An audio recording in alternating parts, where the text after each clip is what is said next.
उन्होंने अपने जीवन में किसी को हरदम उतारा और बिगड़ किसी भेदभाव के हम सबको आशीर्वाद दिया। आज हम जो कुछ भी हैं या हमारा समाज उन्हीं के कारण है। इस दुख की घड़ी में हम सभी बहुत दुखी हैं। ज्यादा कुछ नहीं कहना चाहता। मैं परमात्मा से उनके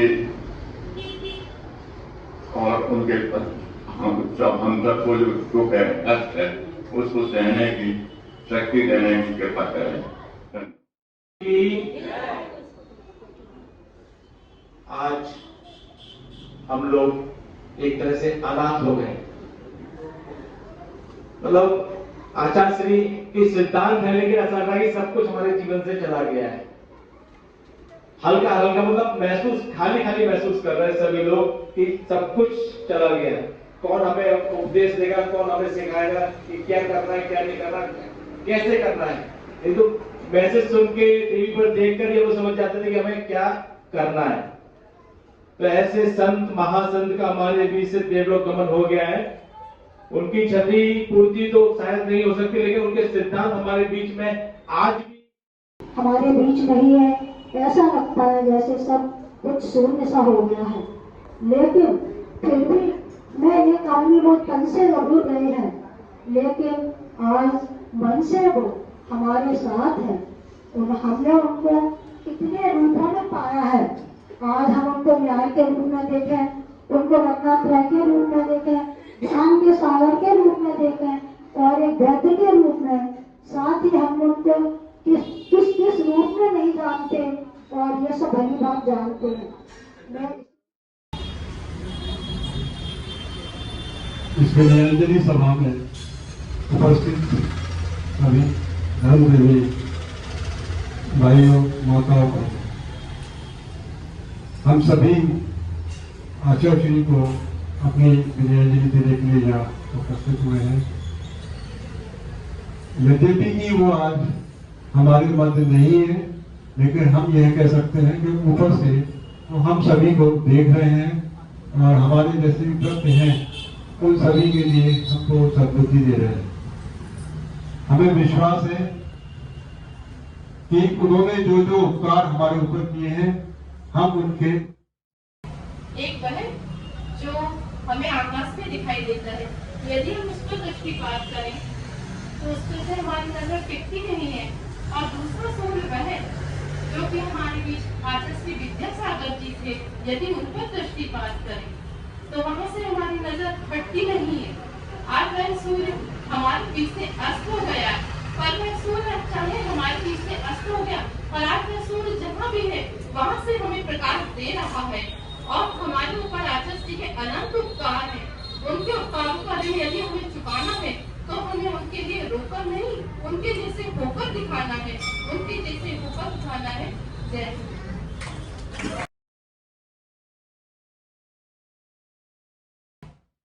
उत्तर दिशा में, दक्षिण दिशा में जितने भी अरिहंत सिद्ध आचार्य उपाध्याय सर्व साधु, जिन धर्म जिनागम जिन चेत अतिशय क्षेत्र विराजमान है जहाँ उन सबको सादर नमन। पंच परम परमेश्वरी को पूजू मन बचाए और परमोत्तम पद पा सकूं पाप पंथ मिट जाए। जिन वाणी जिन देव जी और गुरु महाराज, इनको बंधु विनय से बनु मुक्त सरकार। मैं नगर में आए हुए सभी साधु संतों का एक नगर से दूसरे नगर में भ्रमण कराता हूँ। बोलो संत शिरोमणि विद्यासागर जी महाराज की। यहाँ हुआ स्थान रिक्त, ऊपर उत्सव होगा। यहाँ हुआ स्थान रिक्त और ऊपर उत्सव होगा। यहाँ आंखें हैं नम, यहाँ आंखें हैं नम, वहाँ देवों ने घेरा होगा, वहाँ देवों ने घेरा होगा।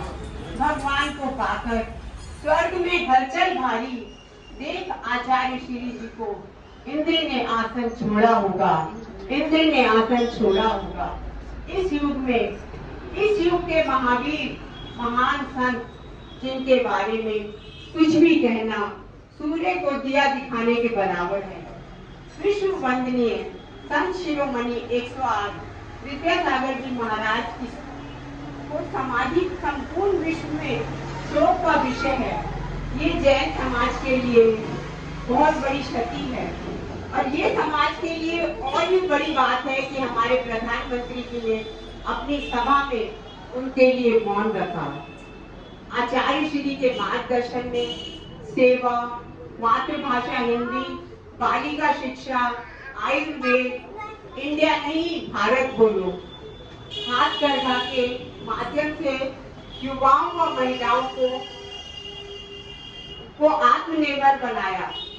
गौशाला का काम तो जैन समाज के लिए ये सब बहुत बड़ी उपलब्धि है और गौरव की बात है। उन्होंने जो संस्कार हमको दिए, अपनी संस्कृति की रक्षा करना, ये ही उनके लिए सच्ची विनयान्विनी होगी। अतः हम सबका ये कर्तव्य है कि उनके बताए मार्गदर्शन पर चलते रहेंगे। उनका जीवन आगम के अनुसार गीता अनित्य बिहारी ने अपना अंत समय भी अनित्य बिहारी की तरह बिताया और हम सबको सन्मार्ग पर चलने को प्रेरित किया। ऐसे आचार्य भगवान विद्यासागर जी के चरणों में शत शत नमन, शत शत नमन।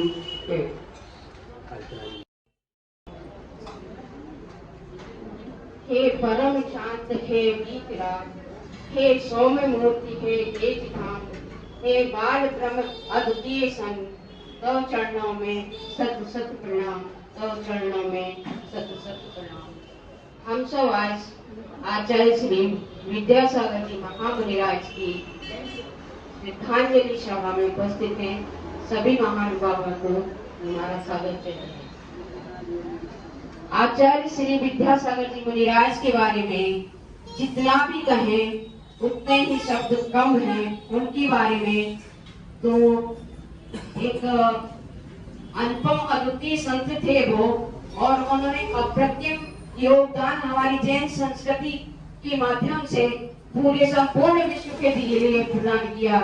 चाहे वो आयुर्वेदिक के क्षेत्र में हो, चाहे वह प्रतिभा स्थली के माध्यम से हो, चाहे श्रवण संस्कृति के माध्यम से जैन संतों और आर्यकाओं का अवदान हो, हमारे लिए उन्होंने बहुत कुछ दिया और धर्माचरण के साथ साथ ही जीवन यापन करने के भी सूत्र प्रदान किए।